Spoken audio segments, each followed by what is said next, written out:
Welcome to this webinar series titled False Solutions Exposed, Busting Myths and Unveiling Real Solutions to Plastic Pollution, brought to you by the Break Free from Plastic movement. For today's session, our moderator is Miko Alino. Miko is Break Free from Plastics Project Coordinator for Corporate Accountability and has been with the movement since 2017. The Break Free from Plastic movement is a global movement of over 12,000 organizations and individuals working to achieve a future free from plastic pollution. Good day. So, with the various kinds of solutions being peddled by corporations and often sometimes supported by governments, international financial institutions, members of Break Free from Plastic movement have come together to hold a series of webinars aimed at debunking false solutions to plastic pollution that are rampant across the Asia Pacific region. We're also here to promote effective and lasting solutions such as reduction in plastic pollution, zero waste, and reuse systems. The webinar series, hashtag False Solutions Exposed, is held every Wednesday from June 21 to July 19. So for those who are here and the previous two, thanks for joining us. This would be the third webinar for this series. In this session, we are going to discuss plastic credits, which are often involves co-processing or simply burning plastics in cement kilns. We are pleased to have us with staunch advocates, field experts, and campaigners who are leading the fight for climate justice against plastic pollution.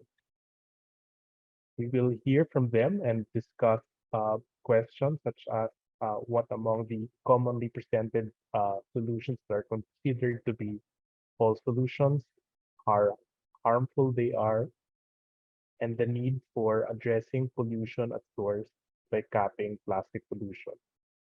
So please join us in the next 40 minutes to learn and as we bust myths of false solutions to the plastic pollution crisis. Just to give us a better understanding of plastic credits or plastic offsetting, we have us today the Director for Programs and Team Lead for Oil and Gas at the Center for Financial Accountability, or CFA, Swathi Seshadri. CFA is a nonprofit organization based in India that seeks to critically analyze, document, and challenge the current development and impact of financial institutions in India and Southeast Asia. So please, Swathi, the floor is yours. Thanks a lot, Miko. Thanks to BFFP for organizing this very important, very important webinar and actually series of webinars. So thanks for that. So what we'll look at today for the next 7-8 minutes is on plastic credits, what they are and are they really a solution that we are looking for. What are plastic credits? They're very similar to carbon credits, and we have a history of carbon credits for a while, where these are transferable certificates that are purchased. So if there is an enterprise which is collecting plastics, they can claim credit for having collected that plastic. They would be issued a certificate, and the certificate then can be traded on certain platforms. So that is what, very simply put, it's a plastic credit. So it's a transferable certificate. And the arguments that have been made in support of plastic credits are that they provide finance for fixing the problem. So it's primarily a means of implementation, or it's a means of financing, other false solutions. It supports long-term investment of infrastructure, the assumption being that the current infrastructure or the government-sponsored infrastructure is inadequate. And so this is an alternate means of generating resources for infrastructure. And the thirdly is that, like most false solutions are they're pushed in the names of least developed countries and small island developing states. And it's seen as a way to generate resources for the less resourced countries. So these are the arguments that the industry uses, as well as governments were supporting of plastic credits. We'll also try and bust these myths as we go along. So how does this mechanism work?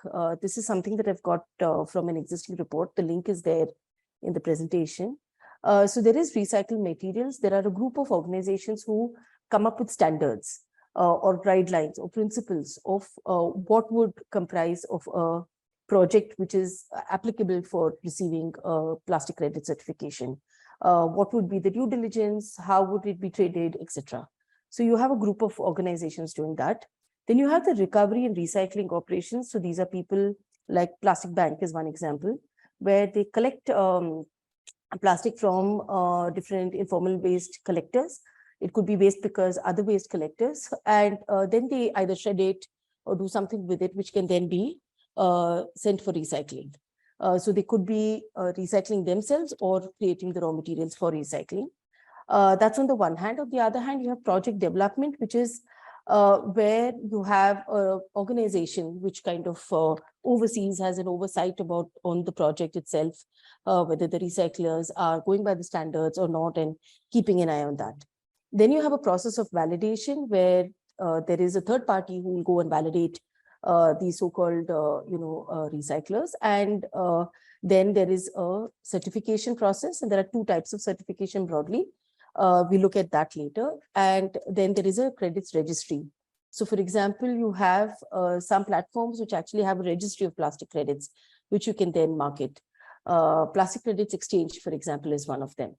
And then you have the marketer who basically, it could be the recycler, it could be somebody else who buys the plastic credit and then sells it on this, on this platform of Plastic Credit Exchange. And then you have buyers who are basically polluters who are looking to offset their pollution by buying these credits. So it's much like the carbon credit cycle, and this is how it actually works. Some critical points, which again you'll also see in the carbon credit cycle, is the question of additional plastic. So the assumption that if plastic is anyway being collected by waste pickers, for example, and if it's anyway going to EPR, and if it's anyway found, has a certain path that it will follow into a recycling space, that then cannot be considered as a project for plastic credit. It has to be additional plastics found in nature, which is collected and then put into the recycling system. This is to ensure apparently that there's no greenwashing of plastics itself. Every ton of plastic collected usually is equivalent to one plastic credit. And then you have two types of certification, one plastic neutral and one plastic negative. Those who are trying to offset plastic that they're putting out in the moment is plastic neutral. Those who are looking at offsetting legacy waste that they've created, that is plastic negative. And of course, there is a chain of custody looking at documentation, which will verify the impact creation. Now, this is all in paper. What actually happens is something else to be seen. But this is apparently how these are what is put out to the world for us to read. And it's important for us to know what they're telling us, so then we can also help bust these myths. The key players in this are Vera, Repurpose, Plastic Credit Exchange are some examples of the trading platforms that there are. You have recycling operators like plastic bags, and there are others. I've just put down some examples here. And then you have, the 3R initiative or WWF who come up with some guiding principles and setting standards for, what a robust plastic credit cycle would look like.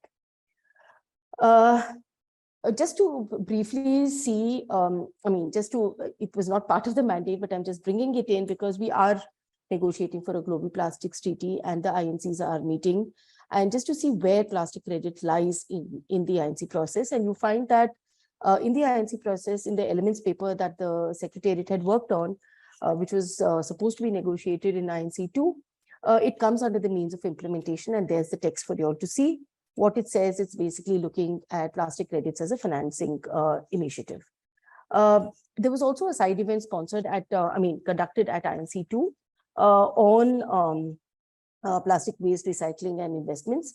And we saw focus of, among the panels, panel of 5, apart from the BRS Secretariat, We had VERA, World Business Council for Sustainable Development, and Association of Plastic Recyclers.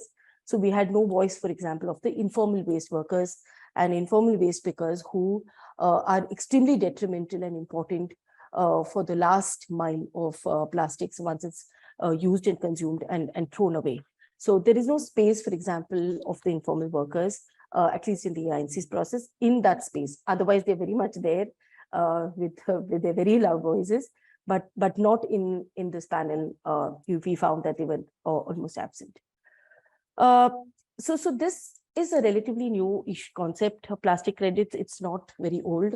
It's a few years old. In fact, I found a World Economic Forum document in 2021 questioning plastic credits. And I was wondering if this is what they're saying, then what are we to say? Because they said there's possibility of greenwashing, there's a possibility of double accounting, which is also happening in the carbon credits markets. And they were saying all that we were saying, and then, of course, when you go further and you look at what pros they have put in, then they say that, there's this possibility of getting money to waste workers who possibly are involved in the final stages of the plastic use. So if a WEF, if a World Economic Forum is questioning it, not 2 years ago, this whole concept, then obviously it's not very fleshed out. It's not clear. There's no regulation globally. There's no common understanding, of plastic credits itself. And we have some lessons from carbon credits, and I'll just quickly go over them. We are also seeing that carbon credits is nationally determined contributions. These are not globally legally binding. It was not a globally legally binding treaty. And so it depends on each country to, come up with whatever plans they have. And because of that, the standards are extremely, extremely low. We know that when it comes to NDCs, it is the common minimum, which is useless. So in India, we have performance achieved trade, for example, which is a carbon credit mechanism. This predates the Paris Accord, actually. The mechanism is so low, the standards are so low that anyone could, pass the test and get a carbon credit and trade. So today, under the PAT scheme, as we call it, we have lots and lots and lots of credits out there. There's an oversupply of carbon credits, but no one's really buying it because it is of no consequence.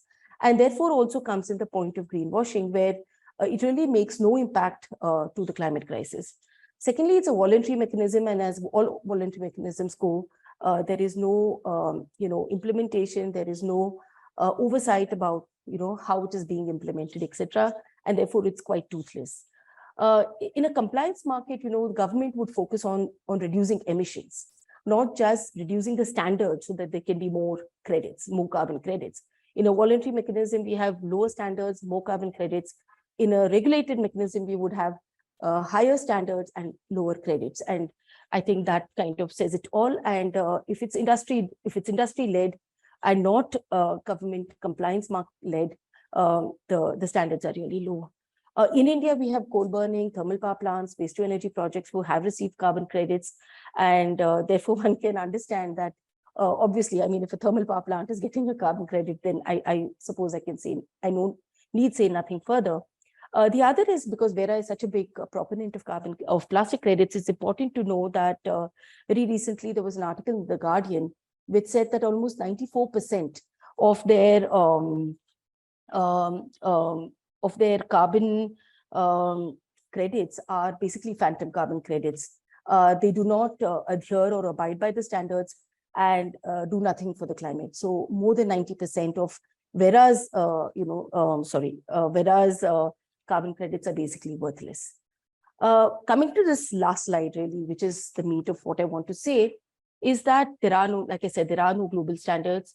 Waste management is a government responsibility, and by taking it away from the government, holding the government accountable will be very difficult if we allow for private sector participation in a very core and key important area of waste management, again, where waste pickers, waste collectors play a very important role, who will lose that role if the private sector comes in. The private sector has no accountability to the welfare and well-being of the people of a country or a region. So that's a problem. Infrastructure development will also be private in nature, and therefore, for all purposes, privatized infrastructure again will only work to profit incentives and not to welfare concerns. Risks of the, so on the one hand, we have the informal sector workers, threatened with this kind of private sector participation. On the other hand, there is the risk of inadvertently being co-opted without one even realizing, when and how that happened, because the private sector is really smart in the way they operate and word their language and conduct themselves. Greenwashing, Plastic Bank is a really good example. They collect plastic, shred it, and sell it to recyclers, as feedstock for non-virgin plastic. And we've seen that 20% of Plastic Bank's plastic is bought by recyclers. 80% of their clients are only buying plastic credits. So, and these are companies who are continuing to produce virgin plastics, but offsetting that virgin plastic by purchasing carbon credits of Plastics Bank. That's 80% of Plastic Bank's clientele are there for the plastic credits, only 20% to actually take the plastic and do something with it. Therefore, it's absolute greenwashing. It will perpetuate transboundary. I'm finishing, Miko. Last couple points. We are worried it will facilitate and further transboundary movement of waste, though we have the BRS and though we have the GPT intending to stop transboundary waste. We are worried that this will become another incentive or another reason behind which global north will send back plastic waste to the global south. One thing that we are noticing with the plastic waste collected with plastic credits until now is the burning. And Vera, in fact, even in the side event in the INC, said it's better to burn it rather than have plastic floating in the sea. Coming to my absolutely last point of, if we want to address plastic pollution, it is not all solutions like this, but really looking at upstream. So it's a question of reducing plastic production and consumption, and not this kind of end of life or end of pipeline solution, which it takes the existing plastic and sells it. My final point that I would like to make is that no market-based mechanism can work or treat a market-based illness. We'll need to look at it from a different paradigm. We'll have to look at it from a different perspective to be able to solve it. Catch a thief, buy a thief can only be said, but in plastics, we can't catch plastics with more plastics. We can only do it by reducing plastics, and therefore reducing polymer production, reducing chemical usage, and just reducing plastic consumption by taking away non-essential plastics out of the system. Thank you so very much, Miko, and I'm really sorry if I've extended my time. No worries, Swathi. Nice overview of plastic offsetting of plastic credits. So for those listening to this webinar, please use the Q&A box or the chat box if you have questions regarding plastic credits. And speaking of this topic, this specific activity that uses this scheme, which is co-processing or co-incineration, to give us more information about this particular fall solution. We'll be joined by Yuyun Ismawati. Yuyun has more than 25 years of experience in environmental health and has been actively involved in the negotiation process and advocacy of chemicals and waste conventions. Yuyun received the Goldman Environmental Prize in 2009 for her work in sustainable community-based waste and sanitation management programs, which were adopted nationwide in Indonesia. Yuyun also co-founded Bali Focus, one of the more pronounced organizations in Indonesia, and which is now known as Nexus for Health, Environment, and Development Foundation. Thank you so much, Miko. And thank you, colleagues from RECRE from Plastics Asia Pacific for this opportunity. I've been invited and asked to share some views on plastic co-processing in cement kiln. Please allow me to share my screen. I have a lot of slides, but I will try to skip some of the pictures and graphics. I can skip this one. This is just an acknowledgement because some of the works that I presented here are the collaboration with other colleagues in the Asia Pacific and global. I would like to start with this slide. This slide shows how much chemicals that use in plastics, and over 13,000 of chemicals used in plastics. Only 1% has been regulated and also known or available about their hazards in the database, only 29%. So there are a lot of unknown hazards, especially when the chemicals mix during the burning or after releasing to the environment. So now we are talking about RDF. What is RDF? It's very familiar now. We heard these words over and over again as the solutions of low value plastics. RDF sometimes also recognized or acknowledged as process engineered fuel, and coming from various sources: municipal solid waste, commercial industrial waste, construction demolitions, and vehicle tires. And this is traded among countries. And within the Asia Pacific, actually RDF and SRF, solid refuse fuel, already been traded for a while, especially for agriculture waste. So what is the difference between RDF and SRF? So RDF is mostly coming from municipal waste, while SRF mainly coming from commercial and industrial waste. And then the shape of the stuff for RDF from a municipal waste, mainly in the form of fluff like this. You can't see it clearly, but it's actually, it's a dry skin of packaging. While for solid refuse fuel, the size is smaller, so more fines, and like this. I hope you can see it. And the calorific value is higher than the RDF. And this is actually mostly traded in Europe. And then for fluff, the one that I presented before, this one, they call it fluff. I hate the words because fluff for me is fluffy and cute. But apparently fluff fuel is famous among industrial fuel, alternative fuel. And the calorific value is about 6,500 kilocalories. Please pay attention on these calorific values because there are two different units, megajoule and kilocalories. So don't be fooled with whatever, you know, the sales saying that, oh, it's have a high calorific value and so on and so on. But if you convert from kilocalories to megajoule, it's different. So just please bear in mind.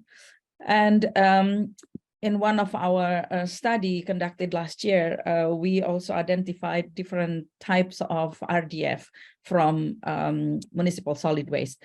So this is just for you to understand what the technicalities of RDF, the terms, the name, and the type, or the classifications. And RDF5 is mainly from municipal waste. We collected some samples from the field and tried to understand the calorific value of the waste.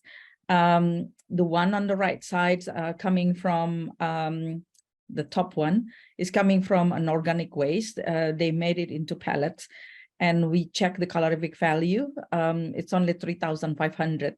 But the one, this one at the bottom, that's from RDF plants that use in cement kiln. Because they dried properly and the calorific value is quite high. But the nature, the shape of the fluff is, it's very light and very dry. So when in the process of feeding into the cement furnace, it needs some technical adaptation. come back to the content of chemicals in plastics. PVC, PVC, different types of shapes of PVCs. We have to understand how they look like. So PVC is not only pipe, not only cable, but it's everywhere in our daily products. And why I'm highlighting the PVC, because that's the precursor of dioxins. So when this type of packaging containing PVC being burned, either as a co-processing or co-firing in coal-fired power plant, or open burning, or use as pellets, RDF, to be burned, this type of chemicals will trigger the release of dioxins. In Indonesia, the government of Indonesia already established different kind of national standards for pellets, RDF, including from biomass. I think to some degree, this is a way of the officials to distract us that any kind of RDF you use, there is a standard, but there is no telling that this standard is mandatory. It's still voluntary. So the standard is there, but if it's not mandatory, no one will apply it. So now come to the cement industry.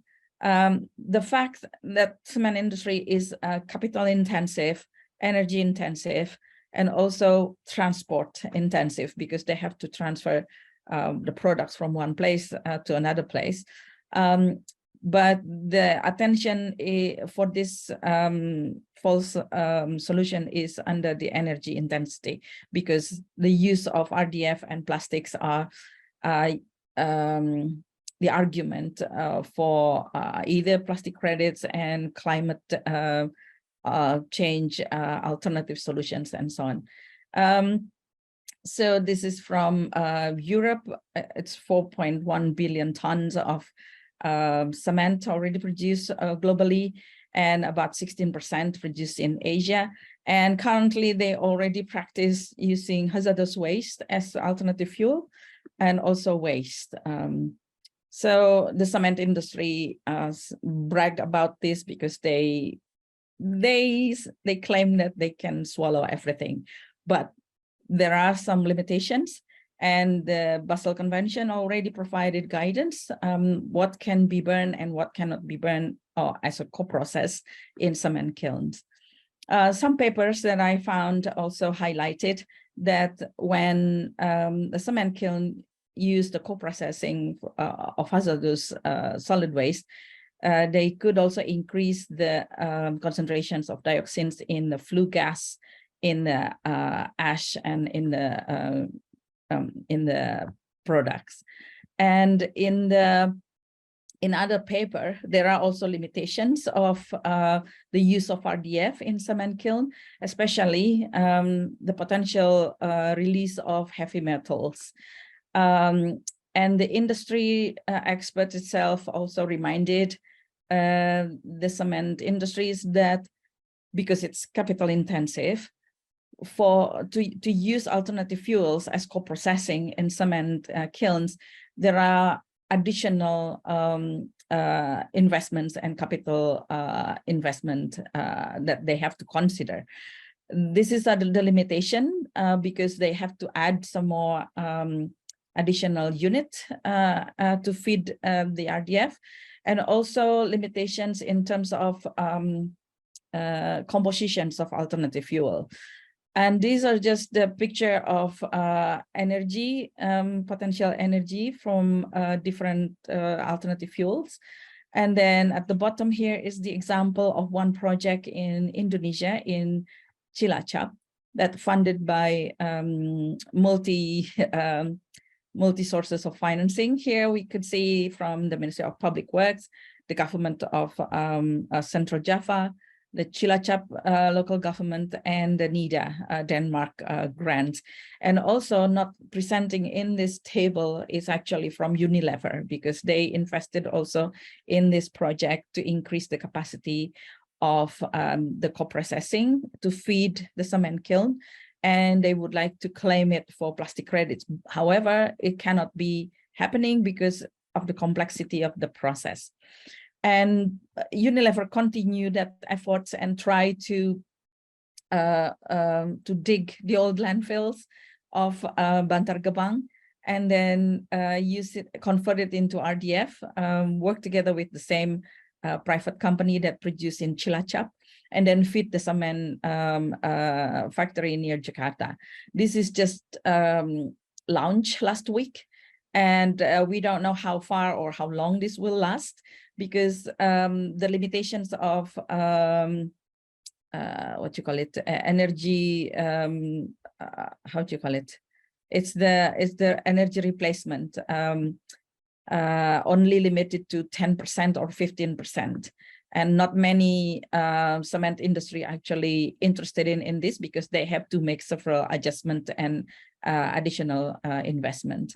In Indonesia, for the release of emissions from cement kiln that use RDF from municipal waste, there are new regulations. However, the parameters or the indicator for dioxins and furan only have to be measured every 4 years, while the cement factory produces every day and every hour.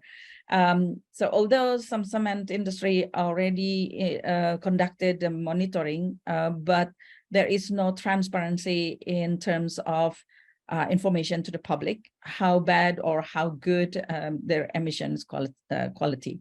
So these are the last couple of slides that I would like to share, that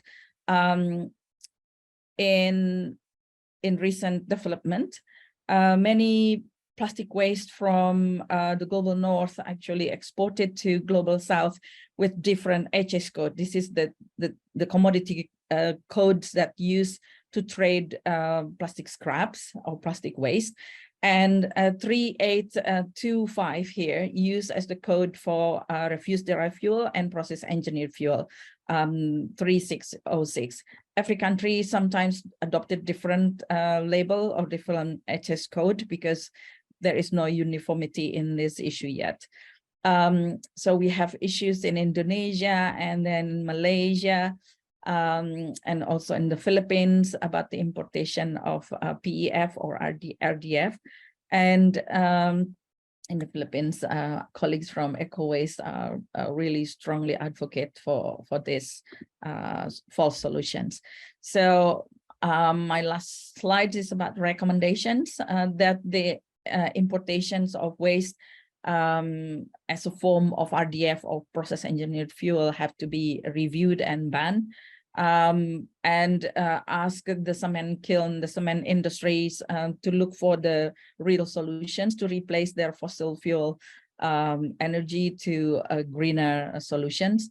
And then listing RDF and or PEF and similar waste fuel as hazardous substances under the Basel Convention. And burning plastics or RDF in cement kilns should be excluded from plastic credits. And then a thorough research or scientific evidence needed to be done to highlight the harmful effects of heavy metals and chlorinated, brominated dioxins and so on. So thank you for your attention. Here are some selected references if you're interested in. Thank you, Miko. Thanks, Yuyun. I hope you were able to take a screenshot of those list of references, but I hope maybe later we can check on them when these resources have been shared. It's also interesting to note that we've seen like there's a connection not just for plastic credits and co-processing, but also seeing the wicked connections with waste trade. So now from co-processing, we move to real solutions, pollution, to discuss reuse systems. We would like to hear from Tiza Mafira, a law and public policy expert specializing in environmental law, waste management, and climate change policy. Tiza is the co-founder and executive director of the Indonesia Plastic Bag Diet Movement, which has been credited and a partner, key ally of the Indonesian national government in the proliferation of plastic bag bans in more than 100 cities across her country, including Jakarta and Indonesia, and Jakarta and Bali rather. Of late, she's also involved in PR3, a global organization focusing on designing standards that will allow reuse solutions to transform into massive infrastructure-wide systems. So let's welcome Tiza. Hi, Miko. Thanks for the introductions, and hi, everyone. Happy to be here to talk about reuse systems. So let me start immediately. Let's move to the next slide. I really wanted to give an introduction on what reuse systems are and the progress of discussions around defining reuse and what it takes to make reuse systems scale worldwide. And so these are the most recent updates that I know of. So what is reuse? The system, the picture that we see here on the left is a chart developed by the Ellen MacArthur Foundation. And the writing on the right is what we believe reuse is. So we believe that reuse is supposed to be truly, the truly circular system is reuse. There was some discussions during INC in Paris about adding, because circularity means many things to many people, but we also wanted to highlight that reuse should be safe, right? Non-toxic. It should be a safe circularity. And that it should also, it doesn't, circularity, meaning that it uses less materials as well as less disposal and not just focus on the less disposal aspect. So for consumers, reuse could mean shopping as usual, but having the empty receptacle returned instead of disposed. So returned meaning returned to the producer or returned to the distributor of that receptacle. And it could also mean proactively using your own container for refill. And for producers, reuse could mean delivering your goods in reusable containers and having containers sent back to your facilities to be sanitized and reused. It should mean less new materials, less material extraction, less disposables, less strain on the planet's resources. So this is an interpretation of Ellen MacArthur Foundation framework where they divide it into 4 types of reuse, right? There's refill on the left, there's refill at home where you essentially buy, use your own containers and you refill from your home, either using refillable containers, either buying big bulk refill packaging and refilling your containers at home with that, or having refill services come to your home to refill your own containers. There's refill on the go, meaning that you go to a bulk store essentially with your own container and you refill your container at the bulk store. And then there's return, which is packaging that's returned to the business. So you either return the containers from your home, you put it outside your home and somebody comes to pick it up, or you send it back to the producer. And then there's return on the go, meaning that you return your receptacle at like a drop-off point somewhere at the supermarket or at a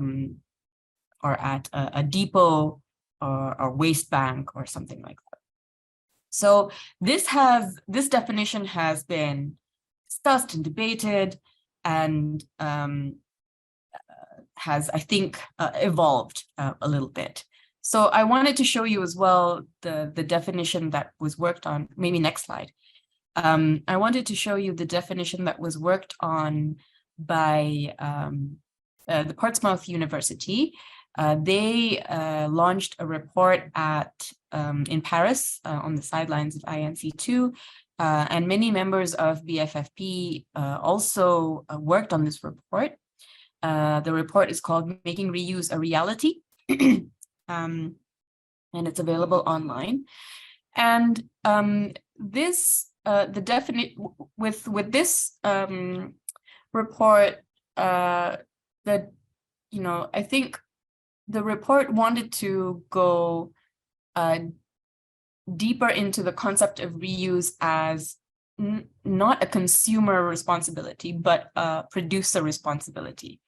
So they actually don't say reuse consists of refill and return. They actually say there's refill and there's reuse, where refill is where consumers play more of a role, right? The ownership of the packaging remains with the consumer. The consumer comes to the bulk store carrying its own container, doing their own refilling, doing their own washing of the container, and then they do their own restocking either in the store or at home. Whereas for reuse, that should imply that it's a system where the system owns the containers, and the system provides the collection and the washing and the redistribution of containers. And the system provides the replenishment of the product inside the packaging, right? So it really highlights that when we talk about reuse, what we mean is it's a system, not a packaging. It's a system that's owned and operated by a producer or a services body that has a contract with the producer. And really the consumer here at the front end, our shopping experience is no different from a single-use shopping experience, except that we never own the containers. The containers are just loaned to us. The containers are always owned by the system, and therefore they're always responsible for taking it back and washing it and redistributing it, okay? And this is, I think, an important evolution of the definition, because we want producers to be responsible to create these kinds of systems. Refill systems, refill solutions will always be a good solution, and it always has a place in waste prevention. And it is something that has been, conducted by society, across many countries, across many communities. It's a traditional, local wisdom. Many communities already implement refill, so it is absolutely a great solution. However, it is something where consumers tend to have the onus of, doing their own refill, right? And so we want that to continue, but we also want producers to play a larger role in revamping their large-scale distribution of goods. And in order to do that, they need to take control of their containers. They need to not have containers just sent off and then they don't have any responsibility anymore over their containers. So this is why it's important to differentiate between refill, where the onus is on consumers, and reuse, where the onus is on producers. So to recap, with reuse systems, just to read up the top paragraph here, with reuse systems, it's a comprehensive system designed for multiple circulations of reusable packaging. It remains in the ownership of the reuse system. It's only loaned to the consumer. And to make reuse environmentally worthwhile, reusable packaging must be used more times than its sustainability break-even point, which is a point of discussion, a point of longer discussion. So maybe this whole presentation of mine is just around definitions, but I feel like it's important to have more discussions around this and more understanding about how, like, the vision of reuse, and have a common vision for what we define as reuse going forward, because it's going to be very beneficial for our campaigns going forward. Let me pick one more slide or two more slides. Next. Yeah, okay. So with this slide, we're showing that the reason why we're on a mission to accelerate reuse and not just recycle, right? Because according to studies, reuse could save emissions. It can reduce greenhouse gas emissions for consumer packaging up to 50 to 80%, which is much more than recycling could ever achieve. So we want a solution both to the pollution crisis as well as to the climate crisis. And this is because it uses less materials and because reuse relies on washing. And washing is quite mechanical. It doesn't rely on any kind of, heavy emissions recycling processes, heavy emissions machineries. It doesn't rely on any of that. And so it produces less emissions throughout its life cycle. Next slide, I wanted to focus on standards. Next slide. Next slide. Okay, so this is my last slide where, the one before, the standard slide. Yeah, so with this slide, I wanted to highlight the work of PR3, the partnership to replace and reduce single-use plastics, where they're creating global standards for reuse across multiple jurisdictions, across multiple countries that would be applicable for developing as well as developed countries. And this is not to say that refill solutions should be standardized or everybody has to have the same container, the same washing machinery. This is not for that.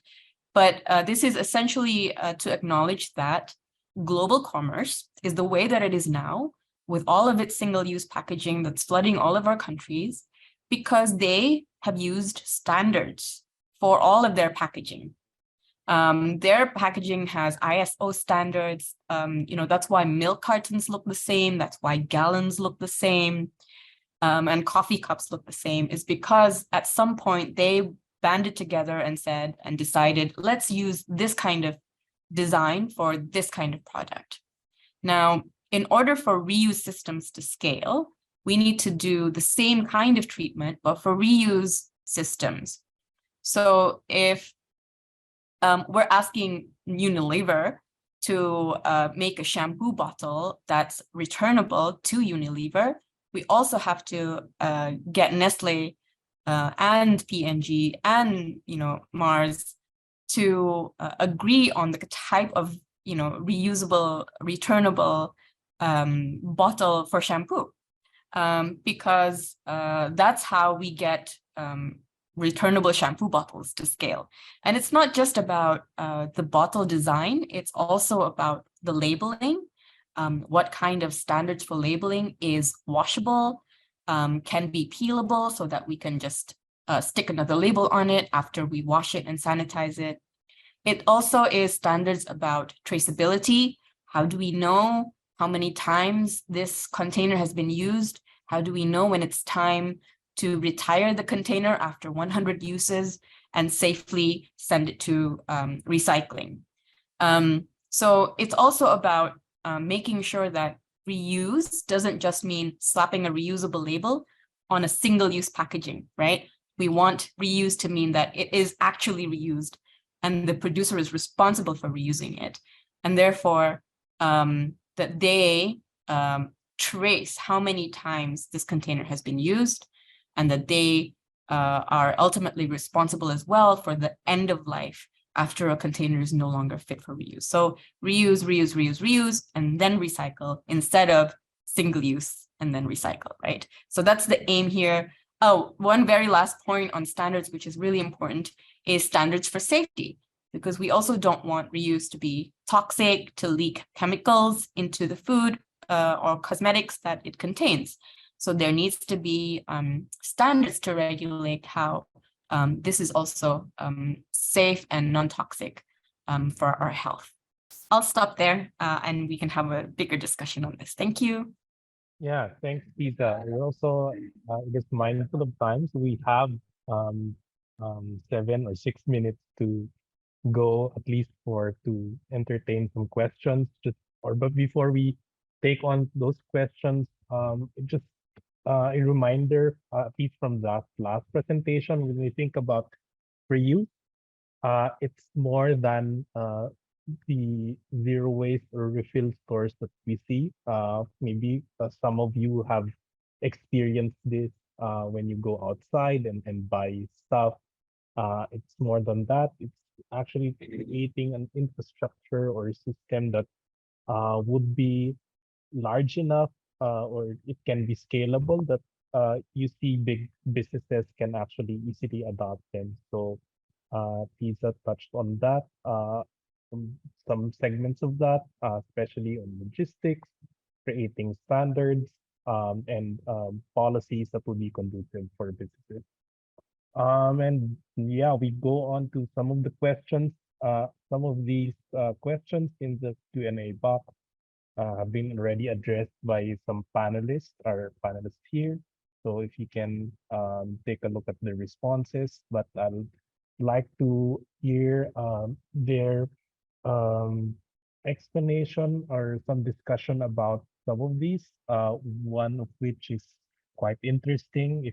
If there's a place for the plastic credits, the plastic offsetting scheme in the Global Plastics Treaty.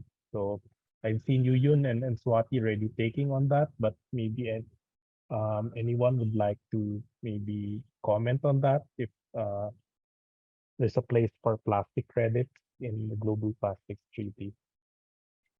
Yeah, of course, Steve, I can also respond to that. I think at least our opinion is that there is no space for any market-based mechanism in the Global Plastics Treaty. For us, it should be absolutely off the tables. It's not about defining or mechanisms or the hows, but it's really the what and the why, which is the problem. Because it is just an easy way out for big corporations with a lot of money to buy their way out. I mean, if the corporations have been saying this at the INCs that we can't recycle our way out of the problem, but they seem to be willing to pay their way out of the problem with plastic credits. So it's actually a step worse than recycling. And I don't see why there could be, if the GPT is meant to be as strong as Resolution 5/14 suggests, then no, there's no space for it. Thanks, Swati. Anyone would like to have a take on it? And otherwise, we can take in more questions. There's none. There's a specific question on reuse.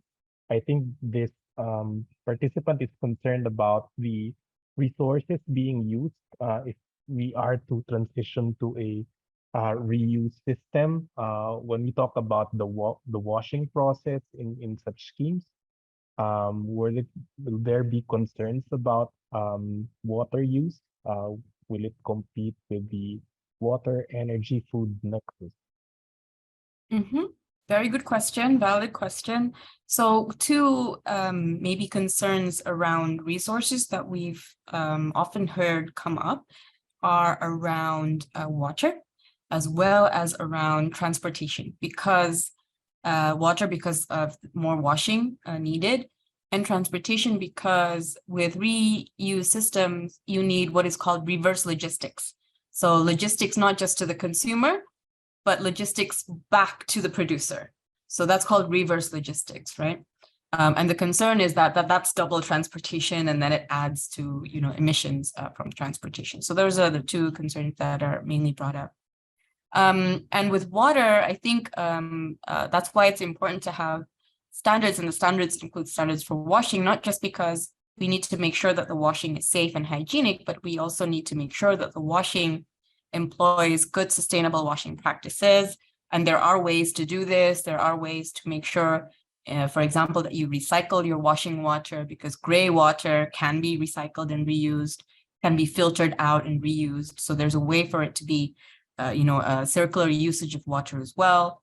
And for the type of detergent that is being used should not be abrasive and toxic and harmful for the environment. So those are definitely very, very important points to insert into a reuse system. And with transportation, of course, what we want is for all transportation to be carbon emissions free, electricity and powered by renewables, and all that, but we're still some way from getting there.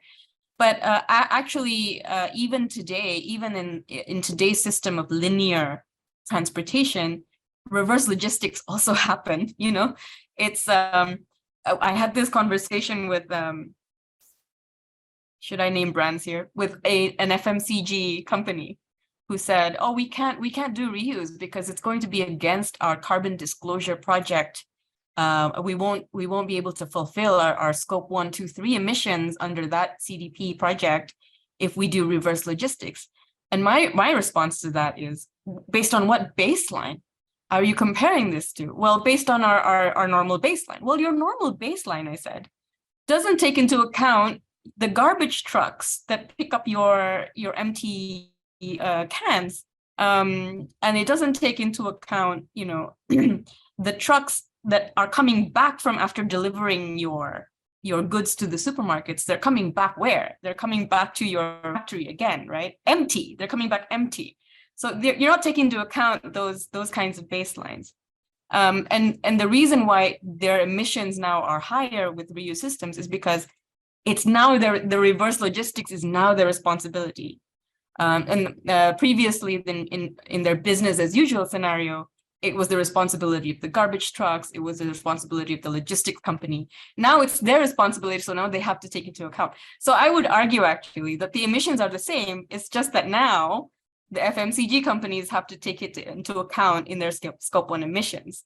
And that's what I think. It's the same thing in terms of real emissions. Better to send the trucks back with empty containers rather than send the trucks back empty. All right, thanks, Tiza. We are at time, but I think if Yuyun, if you can answer this question very quickly. There's a question about, are there any technology solutions for low value plastics that are more environment friendly compared to those mentioned in the webinar? So maybe very quickly you can maybe have a take on that. Yeah, there are two things here. One is dealing with the existing waste. And the second one is how we can change the way we live or use products. The first one is tricky because so far at the moment, there is no environmentally friendly solutions to the low value plastics because they cannot be sold, that cannot be recycled. It's just dumped because it's thin, you know, and even if they collect, for instance, empty sachet, it's not economically feasible, although the solutions promoted by one FMCG is chemical recycling. So that low value plastics cannot be recycled, although the technology already there or existed, because it's not financially viable yet. So collecting that small value of plastics and packagings are more expensive than the treatment itself, because you have to collect all these tiny packagings that cannot be recycled, and it's more easily flying and flowing to the environment. Yeah, unfortunately, there is no environmental friendly solutions, in my opinion.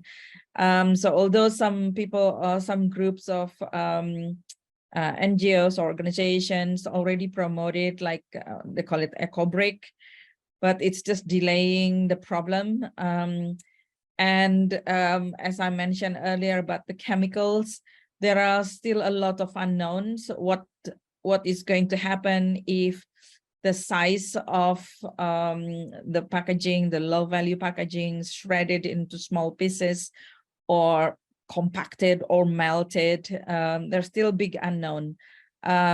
So my solutions at the moment for low value plastic is just piling them up and put it safely, not burn it, do not chop it into small pieces, do not shred it or melting it, because we still have big unknown. Probably at some point,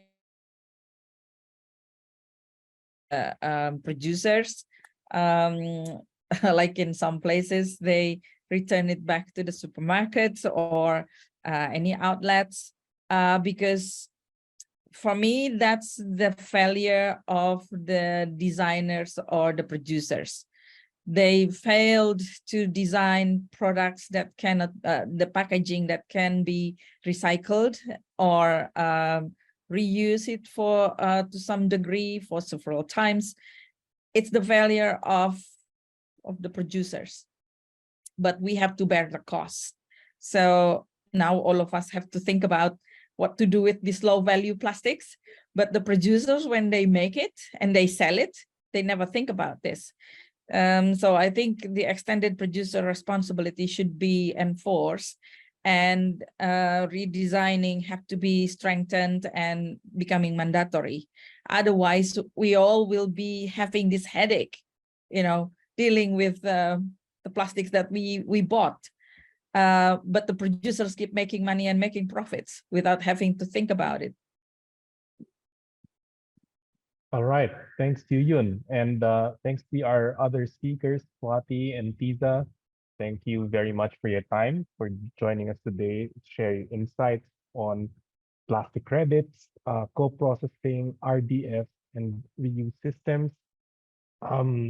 Thanks to everyone for joining the discussion today. The recording will be shared to you in a separate email, and there's also a if you can look at the chat, some instructions about sharing your feedback. If you like what you're hearing or learning from these webinars, please join us on next Wednesday for the next Fall Solutions webinar series. Thank you.